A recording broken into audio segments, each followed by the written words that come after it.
تاخیر و تمہید کے میں ایک ایسی شخصیت کو دعوت اسٹیج دے رہا ہوں جو اخلاص و محبت کا پیکر، اخلاق رضیہ سے بالا تر، اوصاف حسنہ سے متصف، جس کو ہمیشہ ادب کے اعلیٰ مقام پر فائز کیا گیا ہے اور ادب کی نگاہوں سے دیکھا گیا ہے، جس سے میری مراد ادیب با کمال، مقرر شیریں بیاں، مفتی جلیل، خلوص للہیت کی مجسم تصویر، جی ہاں میں بات کر رہا ہوں جناب حضرت مولانا یامین صاحب دامت برکاتہم العالیہ، مبلغ دارالعلوم دیوبند۔ میں حضرت والا کو اس شعر کے ساتھ دعوت اسٹیج دے رہا ہوں کہ ان کے گھروں میں جہاں مٹی کے گھڑے رہتے ہیں، کہ ان کے گھروں میں جہاں مٹی کے گھڑے رہتے ہیں، قدم چھوٹے ہیں مگر لوگ بڑے رہتے ہیں۔ اور جاؤ جا کر کسی درویش کی عظمت کو دیکھو، اور جاؤ جا کر کسی درویش کی عظمت کو دیکھو، تاج پہنے ہوئے جو پیروں میں پڑے رہتے ہیں۔ اور یہ الگ بات ہے کہ ہم خاموش کھڑے رہتے ہیں، اور یہ الگ بات ہے کہ ہم خاموش کھڑے رہتے ہیں، مگر جو لوگ بڑے ہیں وہ بڑے ہی رہتے ہیں، جس سے میری مراد جناب حضرت مولانا یامین صاحب دامت برکاتہم العالیہ۔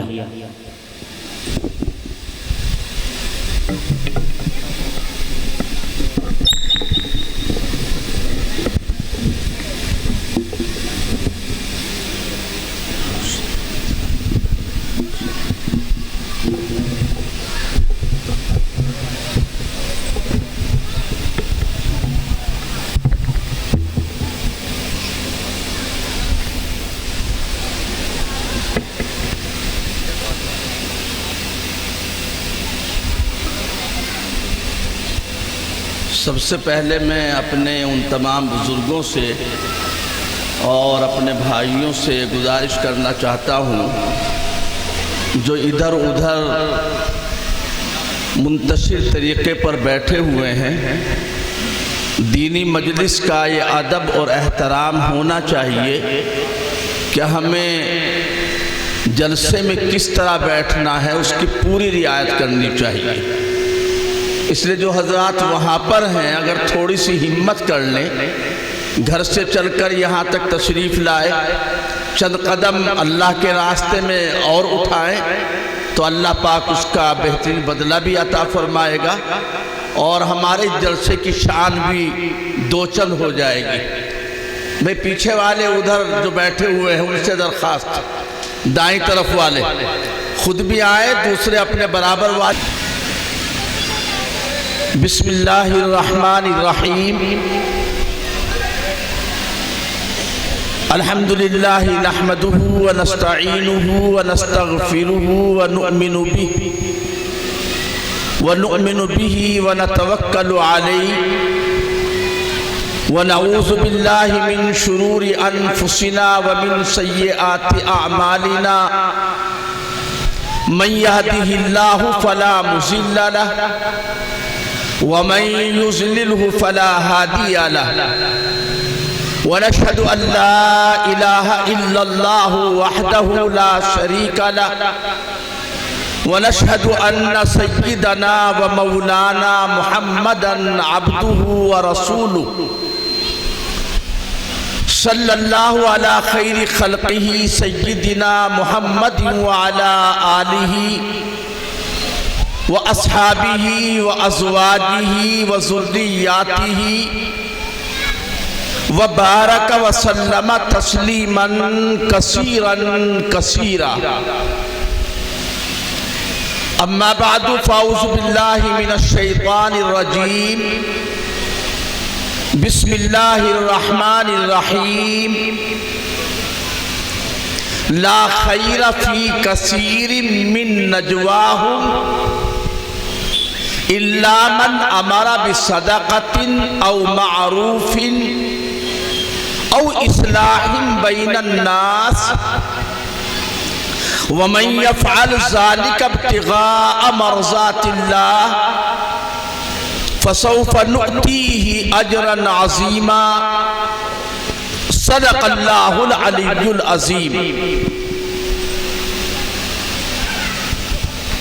لائق صد احترام حضرات علماء کرام،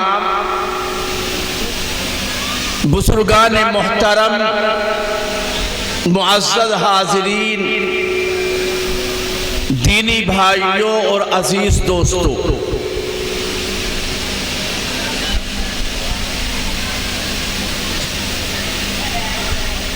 اللہ پاک نے ہمارے اور آپ کے اوپر، پوری مخلوقات پر، تمام انسانوں پر جو انعامات کی بارش فرمائی ہے اور اس کے احسانات کا سلسلہ لامتناہی ہے، ہمیں اللہ کی طرف سے ملے ہوئے احسانات اور انعامات کا شکر ادا کرنے والا ہونا چاہیے۔ شکر گزاری اللہ کو بہت زیادہ پسند ہے، اور جو اللہ کی نعمتوں کا شکر ادا کرتا ہے، اللہ پاک اس کی نعمتوں کو اور زیادہ بڑھا دیتے ہیں اس کے اوپر، اور جو اللہ کی رحمتوں کی ناقدری کرتا ہے، ناشکری کرتا ہے، کفران نعمت کرتا ہے، تو اللہ پاک اس سے اپنی نعمتوں کو چھین لیتا ہے اور اپنی نعمتوں سے اسے محروم کر دیتا ہے۔ اس کا اندازہ آپ کو، ہم کو، ہر احساس رکھنے والے دل کو اس بیچ میں جو درمیان میں وقت گزرا ہے لاک ڈاؤن کا، خوب اندازہ آپ کو اس کا ہو چکا ہوگا۔ ایک لمبے عرصے کے بعد آج بھی یہاں اپنے مدرسے کے جلسے میں بیٹھے ہوئے ہیں۔ مدرسوں میں تعلیم کا سلسلہ سال بھر سے زیادہ گزر چکا،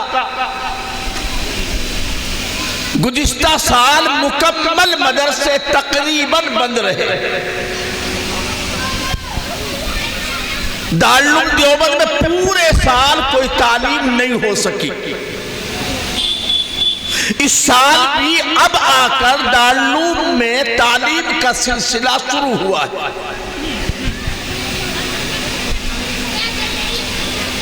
مدرسے بغیر تعلیم کے ہوں، ہمارے بچوں کی دینی تعلیم کا سلسلہ ٹوٹ جائے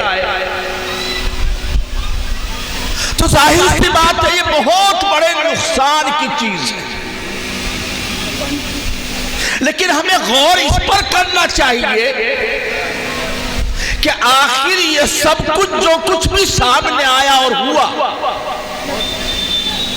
مسجدوں میں جماعتوں کی نماز سے ہم محروم ہو گئے، کہیں کہیں پر مسجدیں بالکل دروازے بند کر دیے گئے۔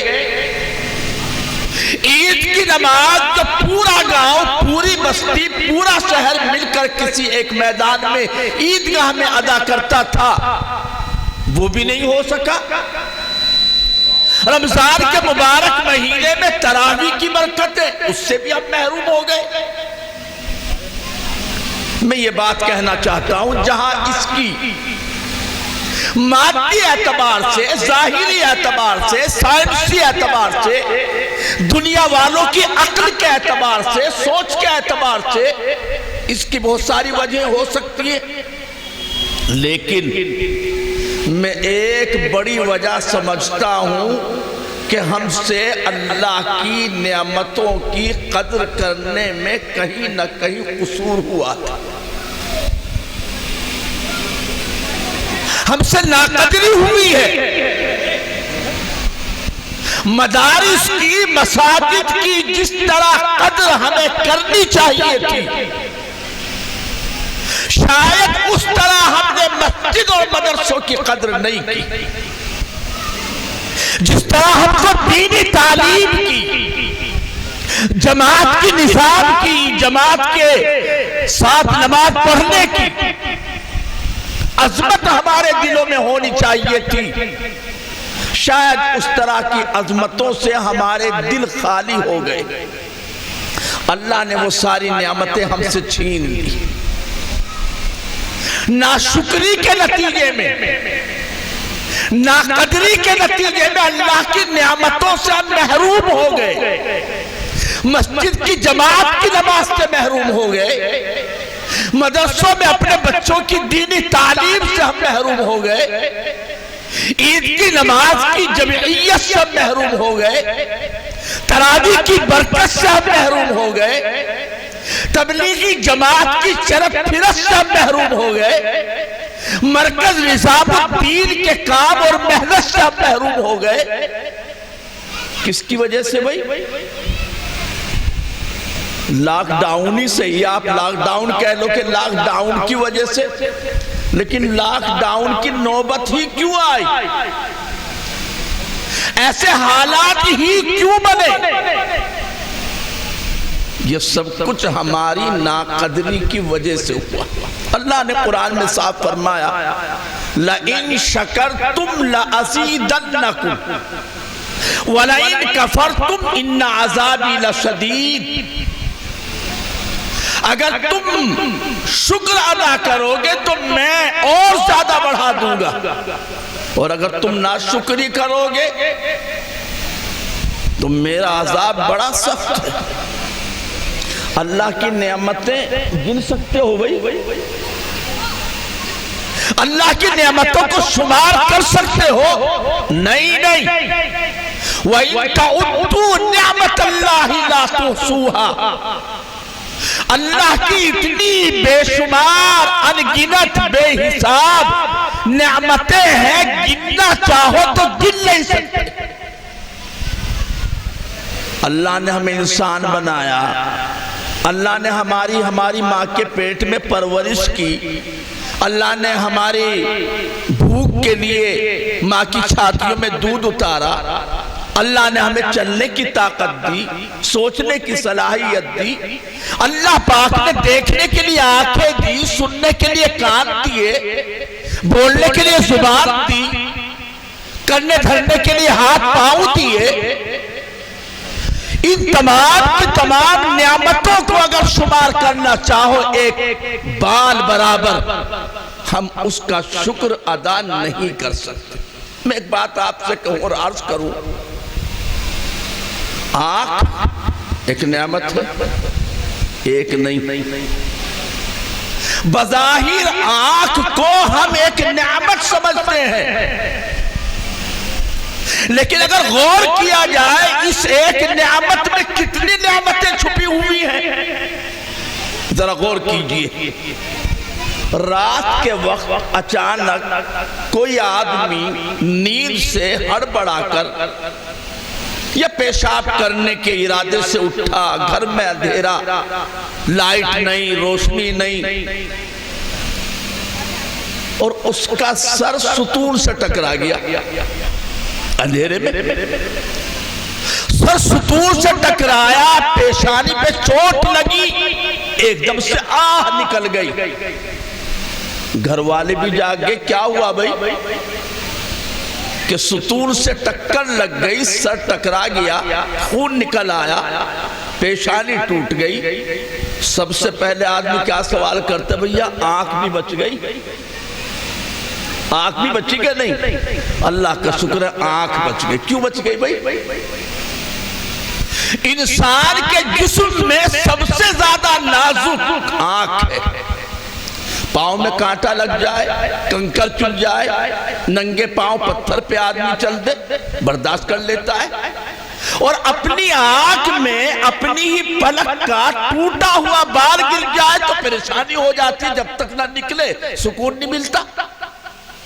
چونکہ آنکھ جسم کا نازک عضو ہے، اللہ پاک نے اس نازک حصے کی حفاظت کا انتظام بھی ایسا ہی فرمایا.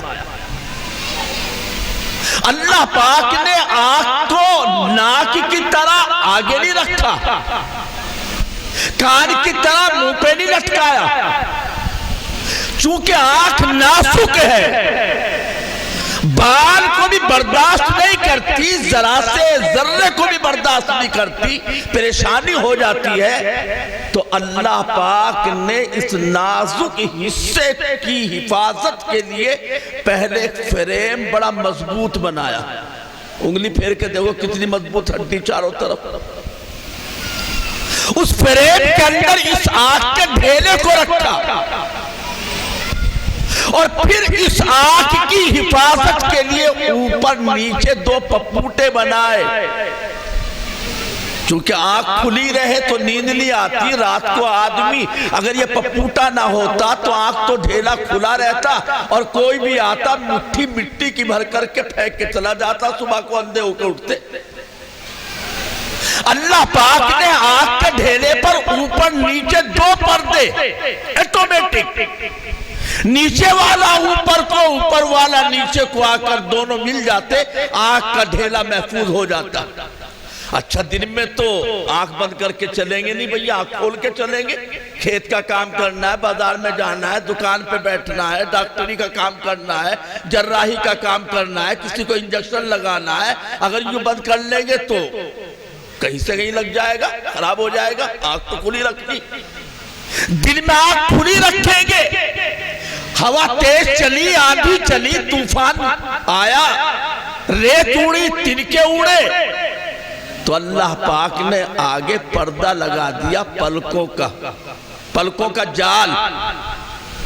تنکے اڑ کر آنے والے پلکوں میں آ کر الجھ جاتے ہیں، پلکوں تک آ کر لٹک جاتے ہیں، آگے اندر نہیں جا پاتے۔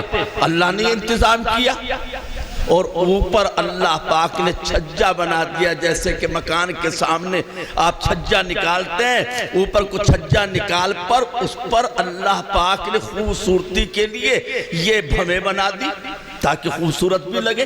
کتنی نعمتیں ہیں بھئی، ایک ایک چیز پہ غور کرو، اگر انگلی پر یہ فالتو لٹکی ہوئی کھال ہے، یہ نہ ہوتی تو بریانی کا لقمہ نہ بن پاتا۔ یہ فالتو لٹکی ہوئی بھی کھال اللہ کی نعمت ہے، اگر یہ نہ ہوتی تو مٹھی نہ بند ہوتی، لقمہ نہ بنتا، چاول کا لقمہ آپ نہیں اٹھا سکتے تھے۔ تو اللہ کی نعمتیں بے شمار، ان کی قدر کرو، قدر کرنے ہی سے یہ باقی رہیں گے۔ اگر مدرسے کی قدر نہیں کریں گے، اگر دین کی تعلیم کی قدر نہیں کریں گے، اگر مسجد کا احترام نہیں کریں گے، اگر علماء دین کا ادب نہیں کریں گے، اگر اپنے بچوں کے اساتذہ جو اس کو دین سکھاتے ہیں، کلمہ سکھاتے ہیں، دین کی بنیادی باتیں سکھاتے ہیں، روزہ نماز سکھاتے ہیں، نبی کی لائی ہوئی شریعت بتاتے ہیں، اگر ان کا ادب اور احترام نہیں کریں گے تو یاد رکھو جو ناشکری کرتا ہے پھر اس سے وہ چیز چھین لی جاتی ہے۔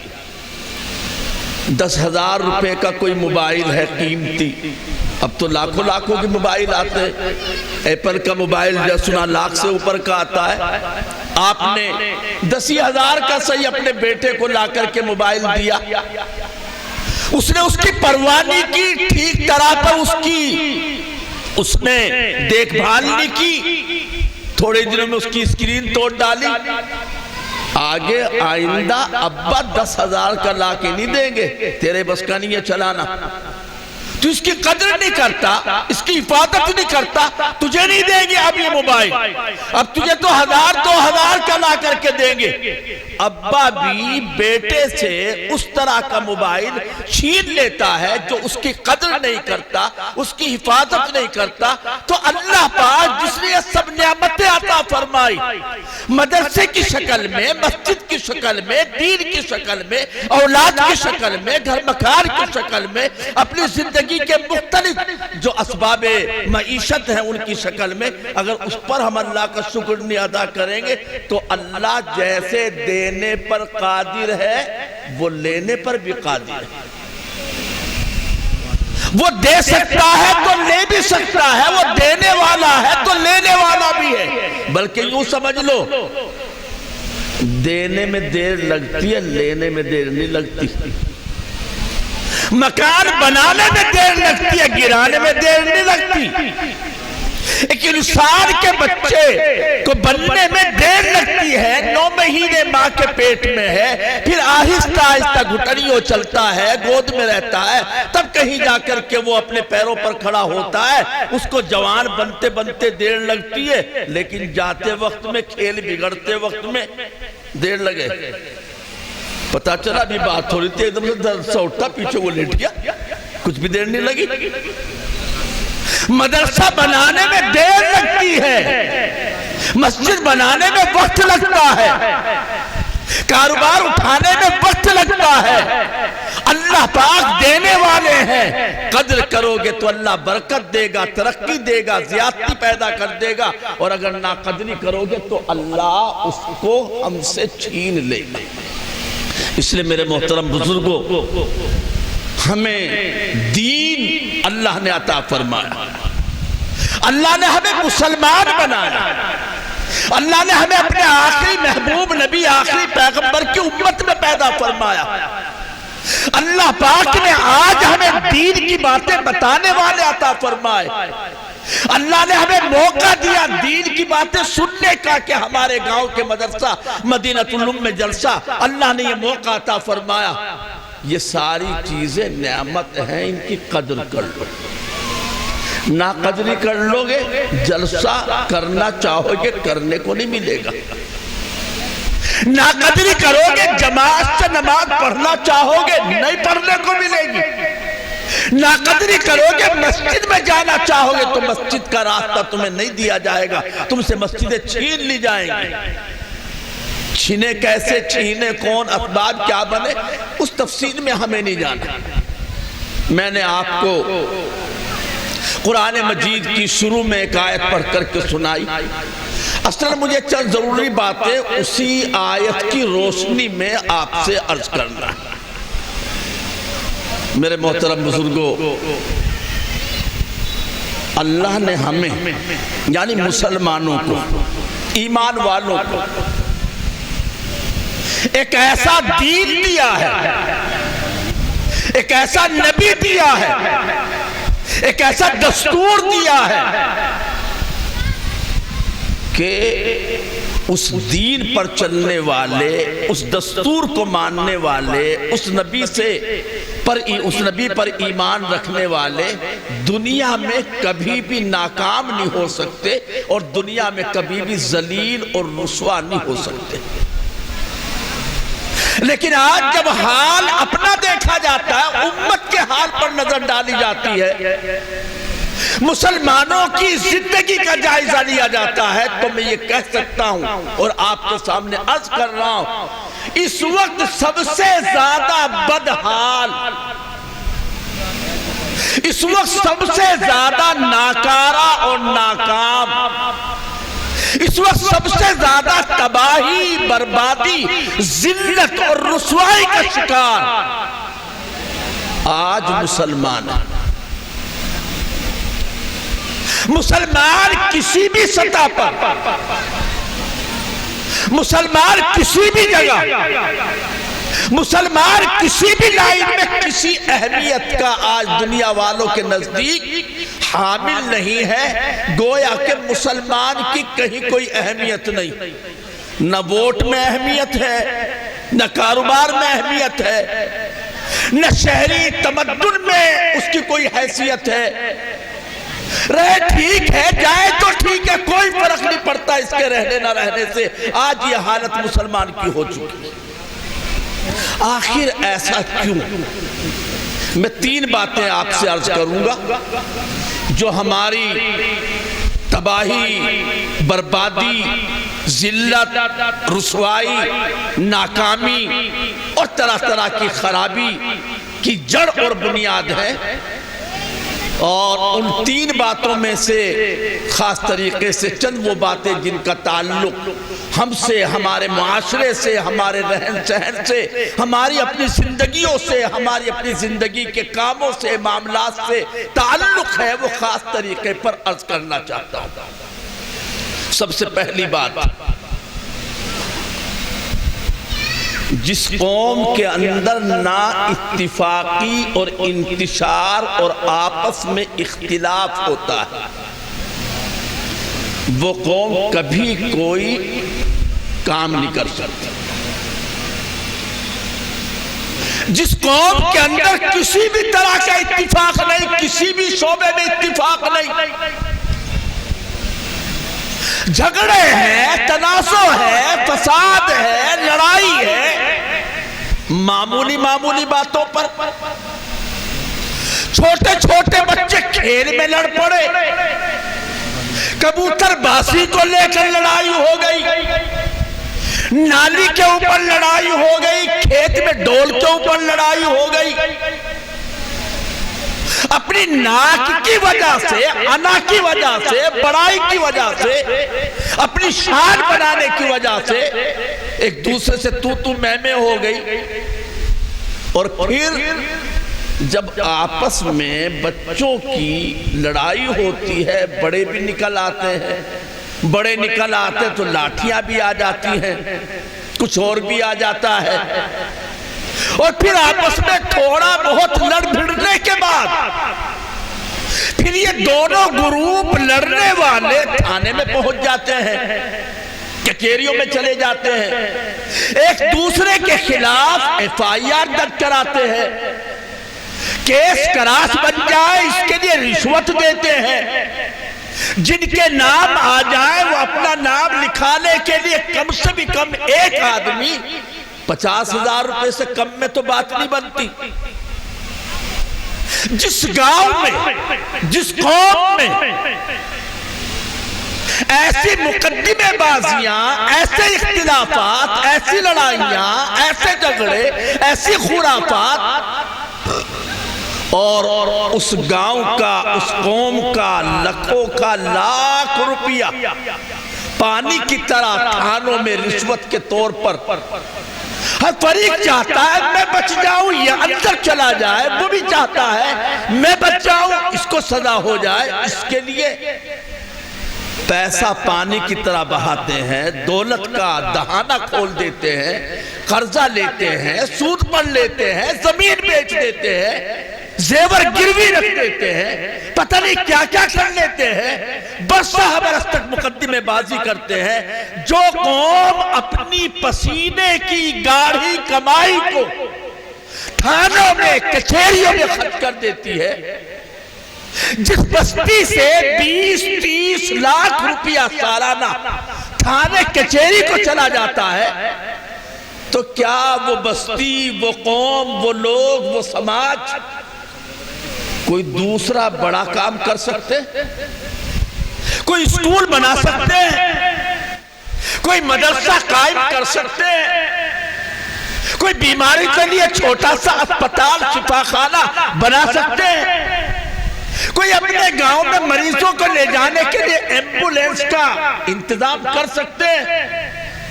کیا کبھی آپ نے سوچا بھی ہمارا بڑا گاؤں ہے، ایمرجنسی حالات میں کرائے کے ایمبولینس منگواتے ہیں، دلی تک جانے کے لیے 5,000 روپے لے لیتے ہیں، لاک ڈاؤن کے زمانے میں 10,000 11,000 15,000 روپے تک وصول کیے ہیں 2-3 ہزار روپے کی جگہ۔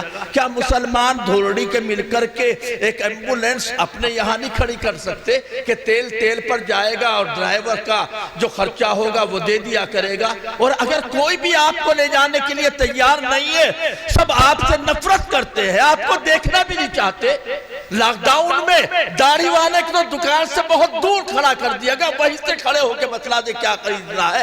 بعض لوگوں نے تو دینا بند کر دیا، انہی سے کرونا پھیلا ہے، انہوں نے ہی یہ تمام کی تمام بیماریاں انہوں نے پیدا کی ہیں۔ اتنی نفرت کے ڈاکٹر بھی دیکھنے کے لیے تیار نہیں، ایمبولینس والا بھی لے جانے کے لیے تیار نہیں۔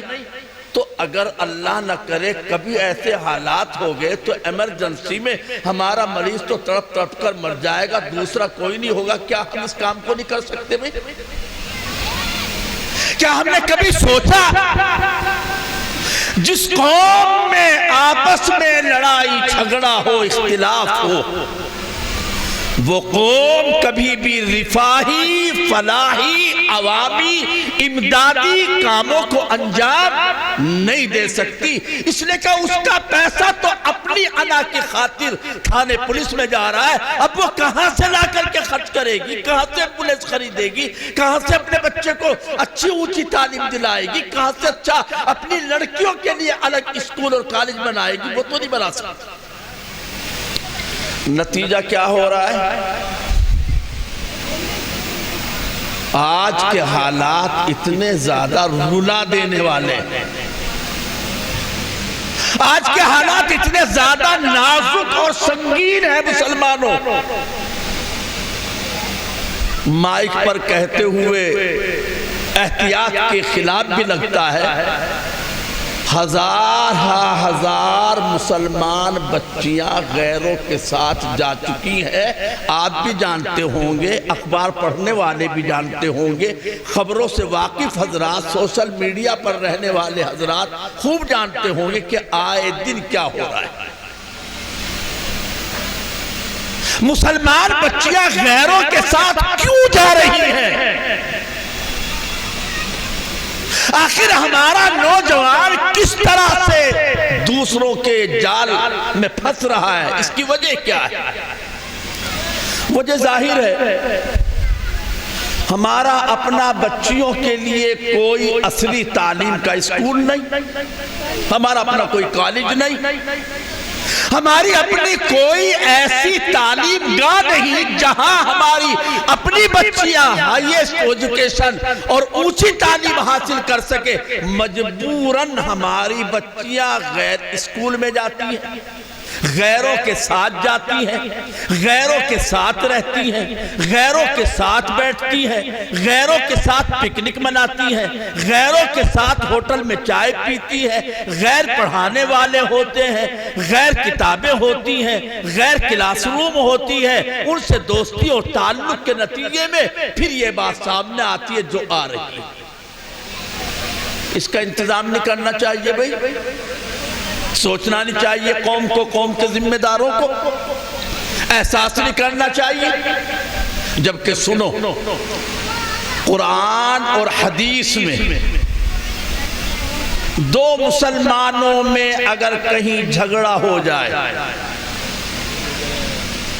تو ان کو صلح کرانے کی تعلیم ان دونوں کے درمیان قرآن مجید نے بار بار مختلف موقعوں پر، اگر بیوی شوہر کی لڑائی ہو جائے، اگر بھائی بھائی کی لڑائی ہو جائے، اگر ایک خاندان دوسرے خاندان کی لڑائی ہو جائے، اگر ایک فرد کی دوسرے فرد سے لڑائی ہو جائے، ایک برادری کی دوسری برادری والوں سے لڑائی ہو جائے، ایک محلے والوں کی دوسرے محلے والوں سے لڑائی ہو جائے، تو اللہ پاک نے قرآن مجید میں فرمایا وَإِن طَائِفَتَانِ مِنَ الْمُؤْمِنِينَ اقْتَتَلُوا فَأَصْلِحُوا بَيْنَهُمَا، اگر دو مسلمانوں کے گروپ آپس میں بھڑ جائے، لڑ جائے، تو کچھ ذمہ دار لوگ ان کے درمیان صلح کرا دیا کریں۔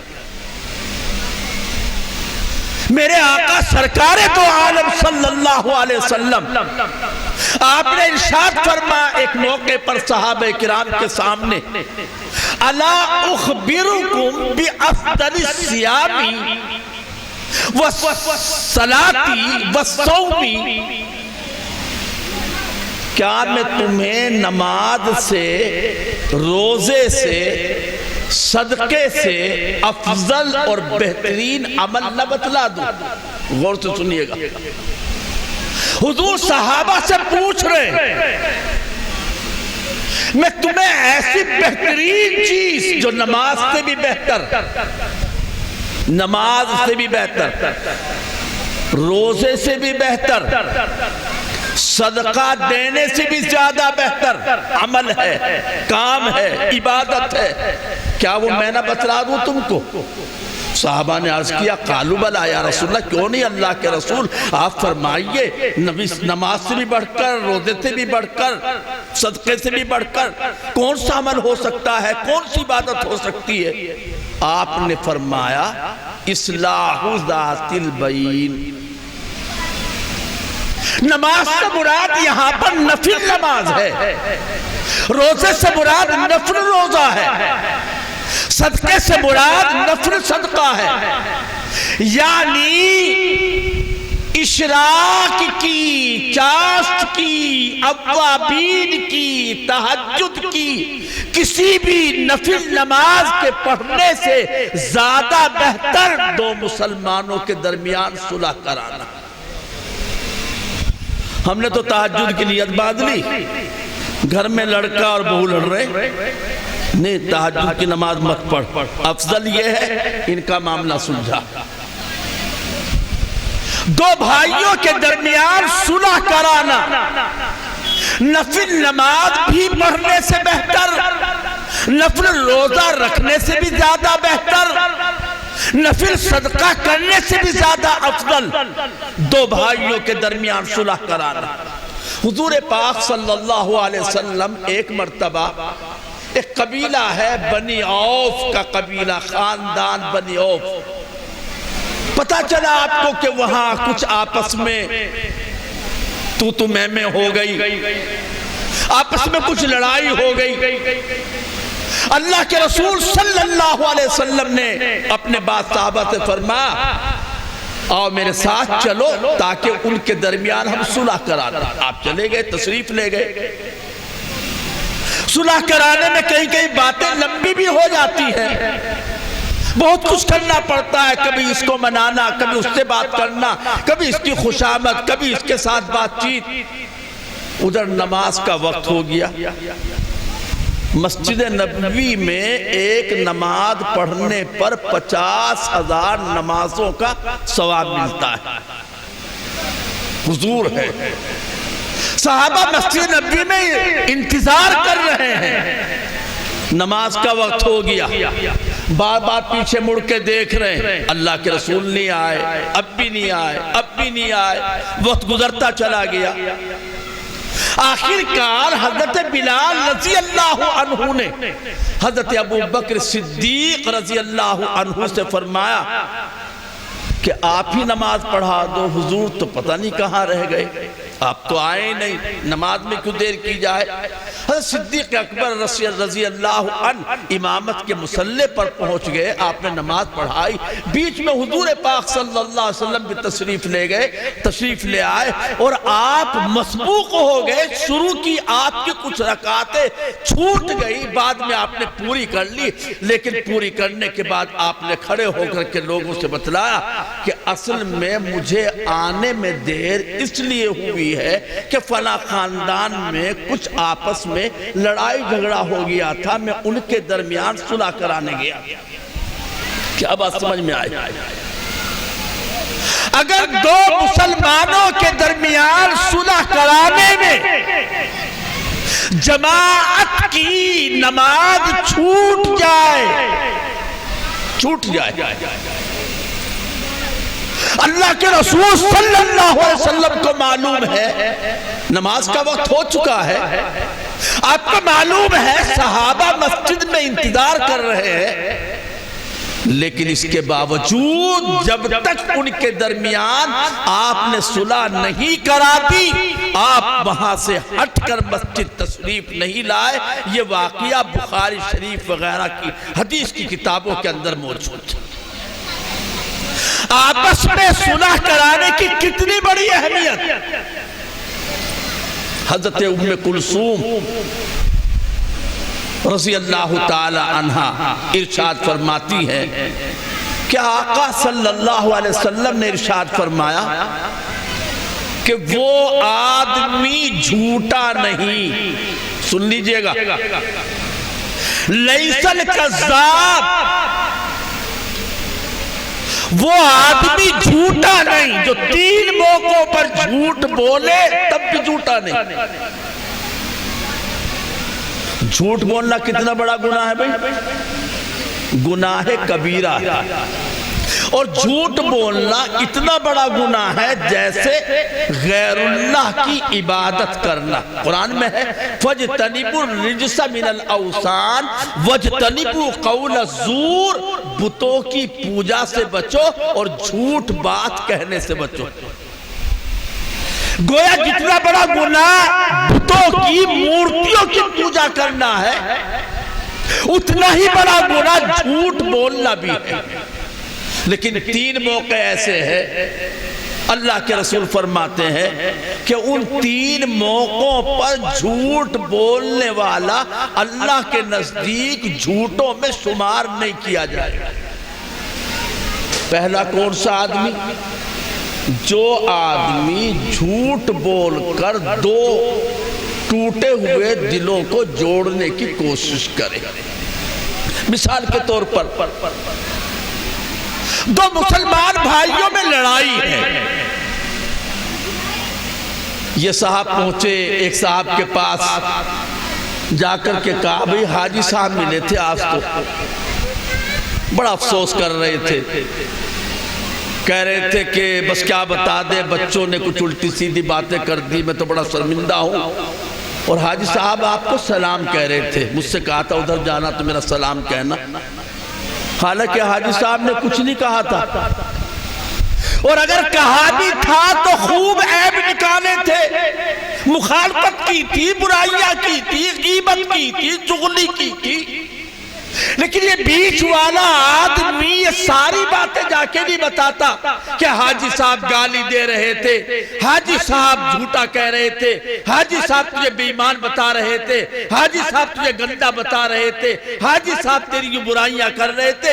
ان برائیوں کے بدلے میں جھوٹ بول کر اس آدمی سے جا کر یہ کہتے ہیں بھئی حاجی صاحب تو بہت یاد کر رہے تھے، سلام بھی کہا انہوں نے، جھوٹ بولنا نہیں۔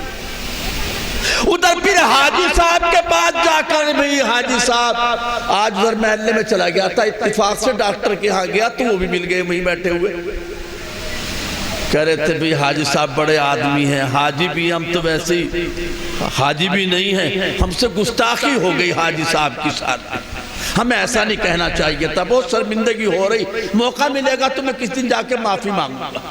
ادھر سے جا کر کے یہ باتیں کہی، جھوٹ بولنا دونوں طرف سے نہیں۔ اللہ کو یہ جھوٹ پسند ہے، اللہ کو وہ سچ پسند نہیں جو 2 مسلمانوں کے دلوں کو توڑتا ہو۔ آپ نے واقعتاً گالی دی ہے اس والا آدمی کو، اور میں نے جا کر اس کو بتائی وہ فلاں صاحب تو آپ کو گالی دے رہے تھے، میں نے جھوٹ تو نہیں بولا، واقعی گالی دی تھی، میں نے جا کے اس سے بتا دی۔ تو اللہ کو یہ سچ پسند نہیں ہے، اللہ کو یہ سچ پسند نہیں ہے، بلکہ اگر آپ دوسرے انداز میں سمجھیں۔ ایک بات بتائیے مجھے، میں نے یہاں سے پتھر اٹھا کر پھینکا کسی کو مارنے کے لیے، چلو کتے کو مارنے کے لیے، میرا پھینکا ہوا پتھر تو کتے تک پہنچا نہیں، بیچ میں گر گیا وہ روڑا پتھر جو بھی میں نے پھینکا تھا، آپ نے بیچ میں سے اٹھا کر آگے وہاں پھینک دیا جہاں میں پھینکنا چاہتا تھا، جہاں میں مارنا چاہتا تھا۔ تو بتائیے اصل مارنے والا کون ہے، مجرم کون ہے؟ میں میرا پھینکا ہوا پتھر میں جس کو مارنا چاہتا تھا اس کو لگا ہی نہیں، وہاں تک تو گیا ہی نہیں، بیچ میں گر گیا۔ آگے تو آپ نے اٹھا کے پھینکا نا، آپ کا پھینکا ہوا لگانا اس کو، تو مجرم آپ ہے میں ہوں۔ میں نے واقعتاً اس کو گالی دی تھی، وہ تو نہیں سن رہا تھا، اس نے تو نہیں سنی نا، لیکن آپ نے جا کر اس کو بتائی تو گالی دینے والا میں ہے، وہ آپ ہے، مجرم میں ہوا اصل کہ آپ ہے۔ یہ بیچ والا بہت بڑا مجرم ہے، یہ لگائی بجھائی کرنے والا بہت بڑا گنہگار ہے، یہی اصل سب سے زیادہ فساد پھیلانے والا ہے۔ غیبتیں ہم پڑھتے ہیں، جانتے ہیں، قرآن میں بھی اللہ پاک نے فرمایا وَلَا يَغْتَبْ بَعْضُكُمْ بَعْضًا أَيُحِبُّ أَحَدُكُمْ أَن يَأْكُلَ لَحْمَ أَخِيهِ مَيْتًا فَكَرِهْتُمُوهُ۔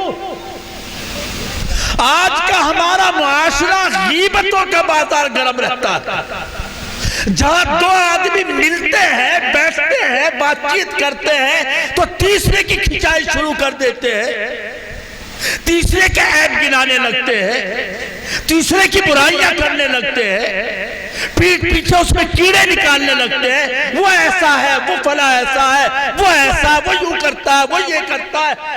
آج کا ہمارا معاشرہ غیبتوں سے لت پت ہے،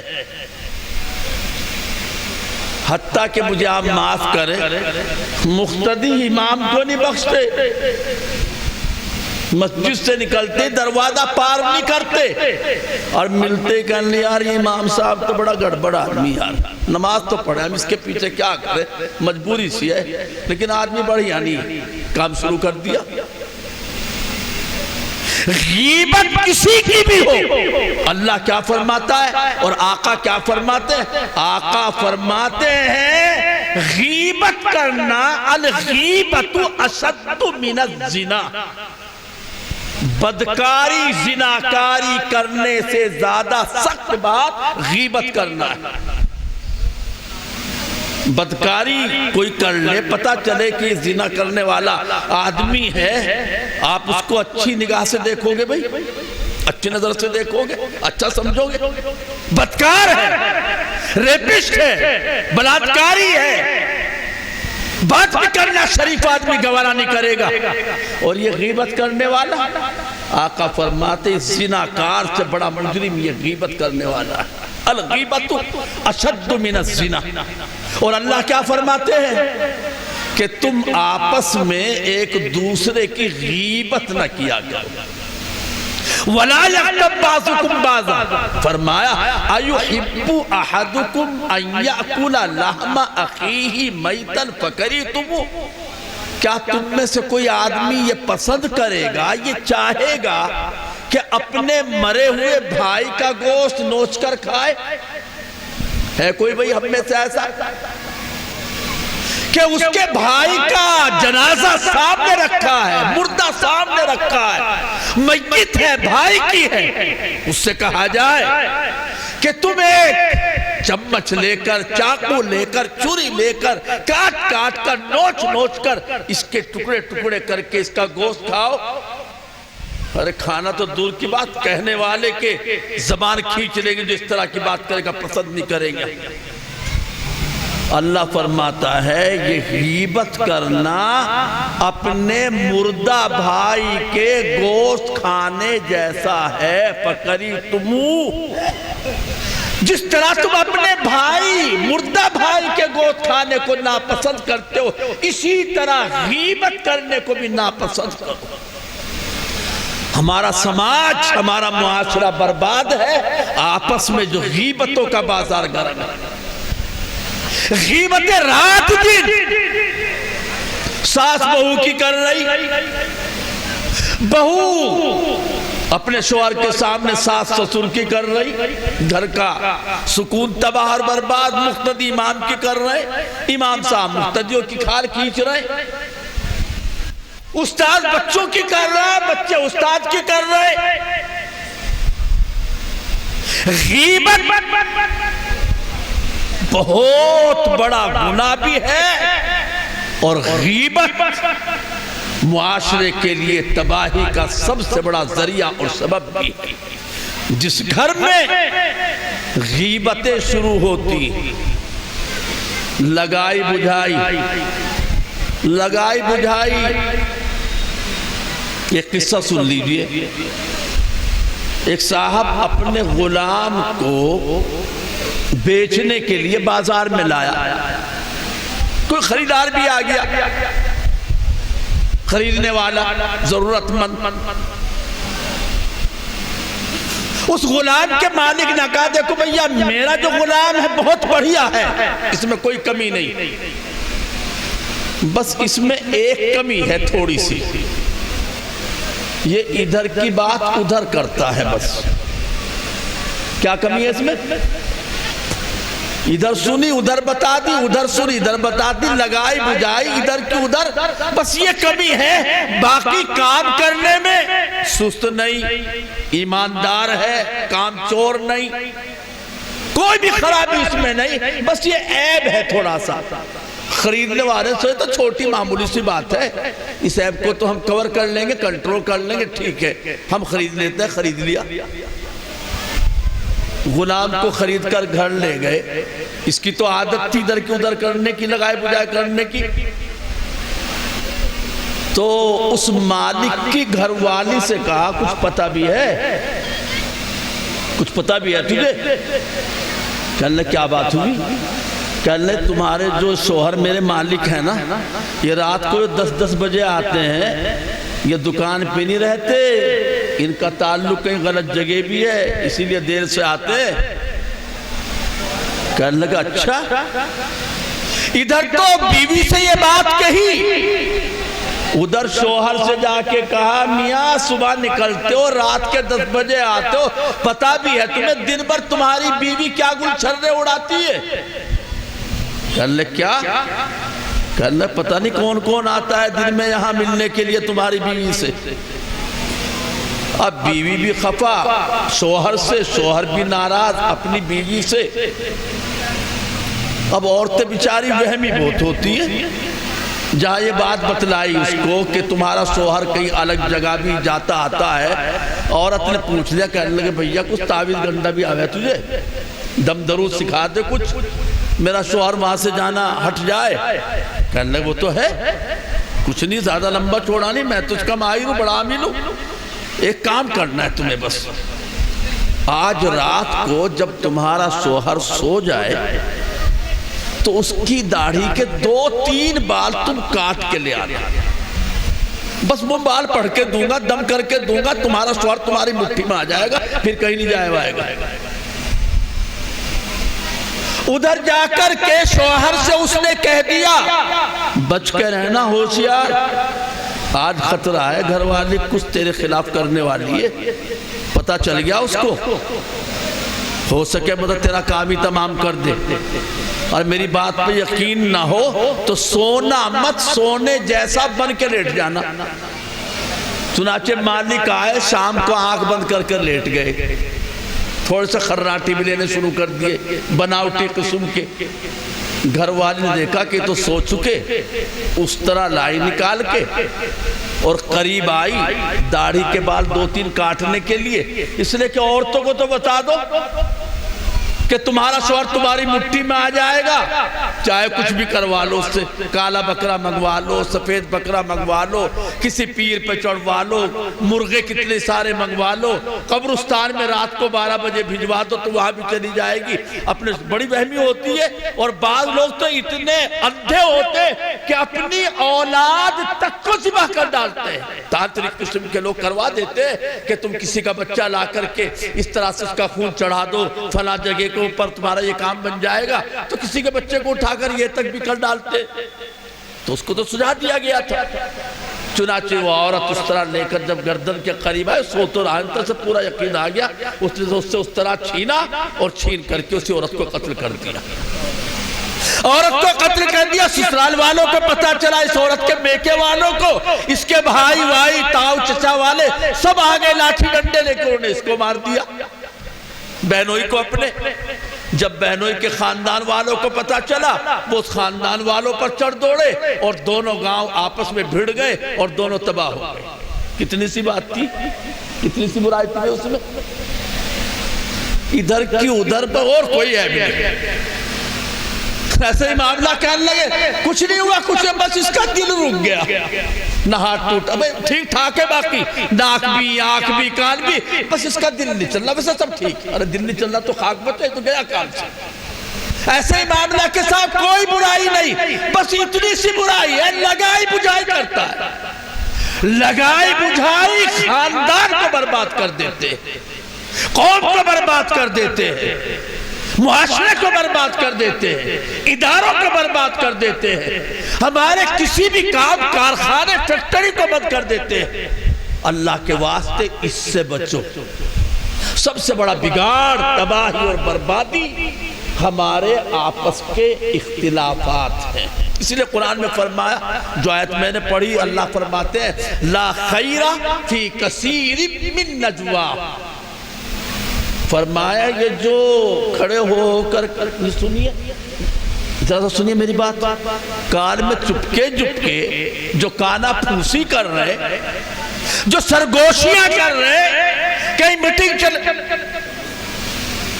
چپکے سے اس کے کان میں کچھ کہہ رہے، اللہ فرماتا ہے یہ کانا پھوسی کرنے والے، یہ کان پر منہ رکھ کر چپکے باتیں کرنے والے، یہ سرگوشیاں کرنے والے، ان کی سرگوشیوں میں، کانا پھوسیوں میں کوئی خیر نہیں، لا خیر، کسی بھی قسم کی کوئی بھلائی نہیں، کوئی اچھائی نہیں۔ ہاں مگر تین باتیں اگر یہ چپکے سے کان میں کہیں، کریں، کانا پھوسی کے طور پر، سرگوشی کے طور پر، بس تین کام تو ٹھیک ہے۔ کیا کیا؟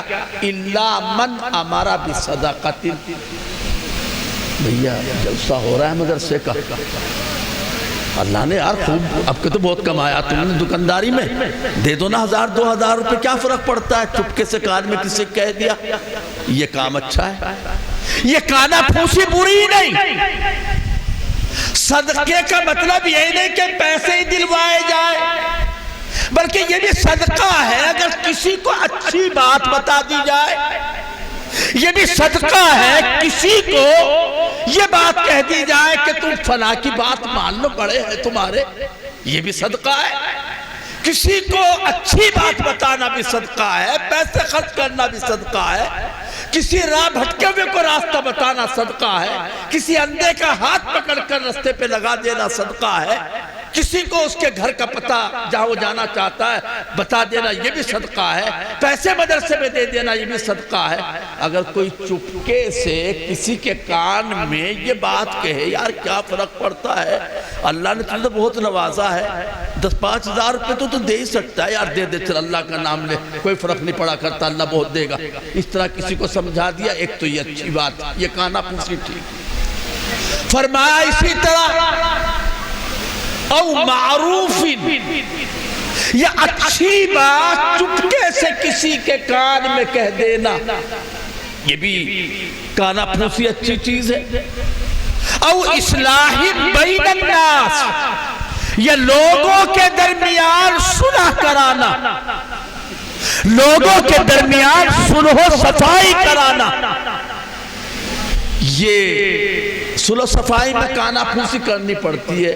چپکے سے جا کے اس سے بات کی، بھئیہ دیکھو یہ بڑے آدمی آئے ہیں، ان کی بات مان لو گے، گھر میں برکت آئے گی، خیر آئے گی، لڑنے سے کچھ نہیں ہوا کرتا، مقدمے بازی نہیں کیا کرتے، گھر برباد ہو جاتے ہیں، زمینیں بک جاتی ہے۔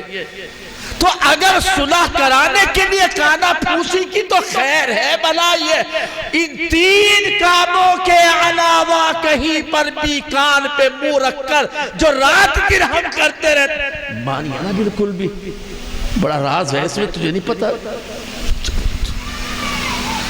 فرمایا کوئی خیر نہیں اس میں، ہاں نہ کر بیٹھنا مفتی صاحب، بالکل کوئی خیر نہیں اس میں۔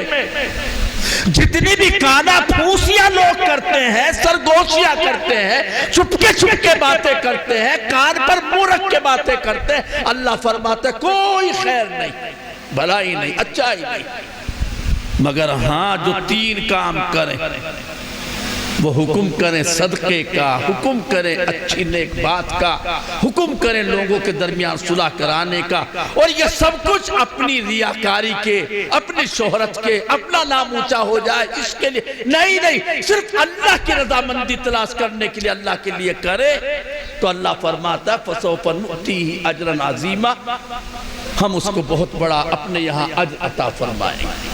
تو ایک چیز تو ہے بھئی اصلاح بین الناس، دوسری چیز ہے فروغ تعلیم، تعلیم کو آگے بڑھانا، تعلیم کو ترقی دینا، تعلیم کو 100% بنانا، کوئی ہمارا بچہ، کوئی ہماری بچی تعلیم سے محروم نہ رہے، اس کی کوشش کرنا۔ جس قوم کے اندر تعلیم کا زیور نہیں ہوتا، تعلیم کا جذبہ نہیں ہوتا۔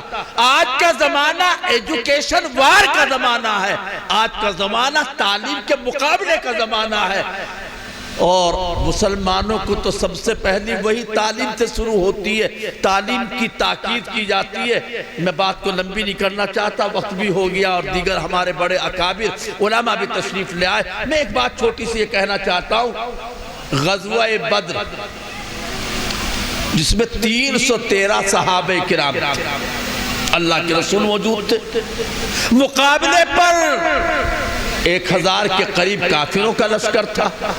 اللہ نے 313 کو فتح نصیب فرمائی، کامیابی عطا فرمائی۔ 70 کافر مسلمانوں کی قید میں آئے، غزوہ بدر میں 70 مارے گئے، 70 مسلمانوں کی قید میں آئے، پکڑے گئے۔ جو قیدی بن کر کے آئے، ان سے اللہ کے رسول نے فرمایا، تم میں سے جو آدمی لکھنا پڑھنا جانتا ہے وہ 10 آدمیوں کو لکھنا پڑھنا سکھا دے، اس کی رہائی ہو جائے گی۔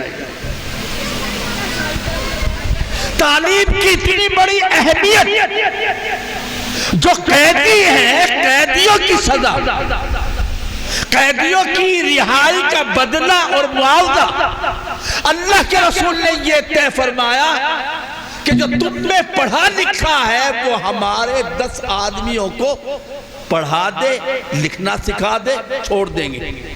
اب میں آپ سے ایک بات پوچھتا ہوں، علماء کرام کی توجہ فرمائیں، غلط ہو تو میری اصلاح فرما دے۔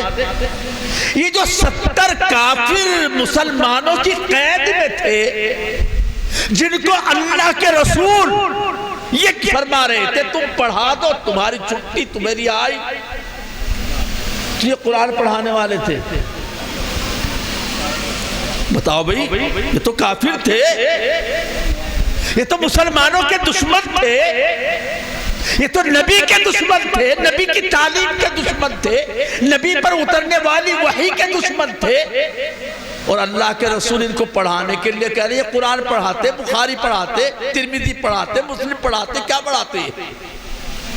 معلوم یہ ہوا کہ دین کی تعلیم سے الگ ہٹ کر دوسری تعلیم کو حاصل کرنا گناہ نہیں ہے، منع نہیں ہے، شریعت کے بالکل قطعاً خلاف نہیں ہے۔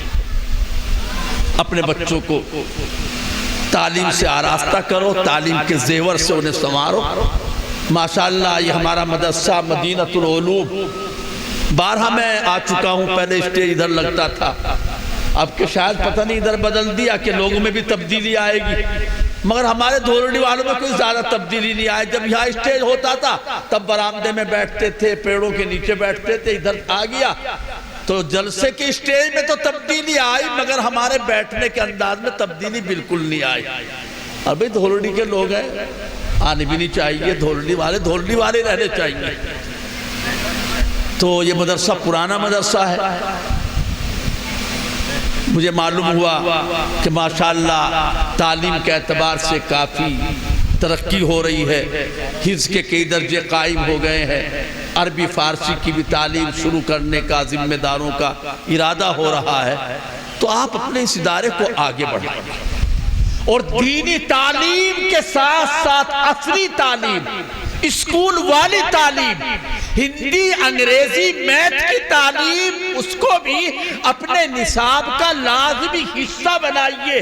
دین کے ساتھ ساتھ دنیا کی کہہ لیجئے، میں دنیا کی نہیں کہا کرتا اس لیے کہ دنیا کی ہے ہی نہیں ہے۔ اگر ہم انگریزی اس نیت سے پڑھیں کہ انگریزی پڑھ کر کے انگلستان میں جا کر، انگلینڈ میں جا کر، انگریزی جاننے والوں میں جا کر دین کی تبلیغ کریں گے تو کیا انگریزی سیکھنا دین بنے گا؟ دنیا دین بن جائے گا نا، دین کے لیے کر رہے ہیں نا۔ تو تعلیم دین کی بھی ہو، دنیا کی بھی ہو، آپس میں میل ملاپ ہو۔ برتن کھنک جائیں، کھنکی جاتے ہیں کبھی کبھی، ایسا نہیں ہو سکتا، فرشتے تو ہم ہیں نہیں کہ کبھی لڑائی جھگڑا نہ ہو، فرشتے تو لڑتے نہیں، ہم تو انسان ہیں جن کا خمیری یسفک الدماء کہ خون ریزی کریں گے۔ تو آپس میں صلح و صفائی کر لیا کریں، اور بھئی اپنے معاشرے کو نبی کے معاشرے سے ہم آہنگ کرنے کی کوشش کریں۔ اپنے معاشرے میں جو خرافات ہے، میں اکثر یہاں بیان کر چکا ہوں، بیاہ شادی کی خرافات، ہمارے اپنے معاشرے کی خرافات، کہیں جہیز ہے، باراتیں ہیں، پٹاخے ہیں، آتش بازی ہے، ڈی جے ہے، پتہ نہیں کیا کیا خرافاتیں، لغویات ہیں، ان سب سے اپنے معاشرے کو پاک کرنے کی کوشش کرو۔ انشاءاللہ پھر اللہ کی رحمتیں برسیں گی، آسانیاں ملیں گی اور سکون نصیب ہوگا۔ اور یہ تمام کی تمام چیزیں جو آج ہو رہی ہیں ہماری اپنی ناقدری اور ناشکری کی وجہ سے، اللہ تعالیٰ ان سب سے ہم کو محفوظ فرمائے گا۔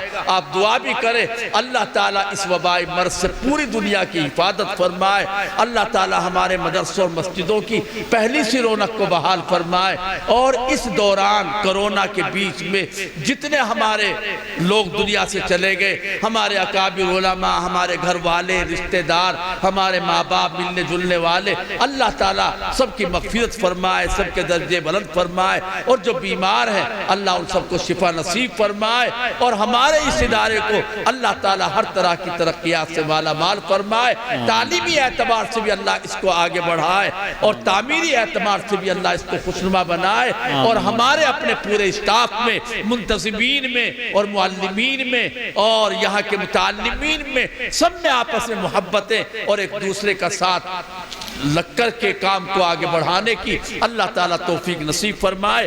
آمین وآخر دعوانا الحمدللہ رب العالمین۔ ماشاءاللہ، جزاکہم اللہ احسن الجزا۔ حضرت والا نے بہت ہی زیادہ قیمتی باتیں ہم سب کے سامنے رکھی۔ دعا کرے کہ اللہ تبارک و تعالی ہمیں ان پر عمل کرنے کی توفیق عطا فرمائے۔ اب ظہر کی نماز ہوگی، اس کے بعد مولانا عبداللہ مغیثی دامت برکات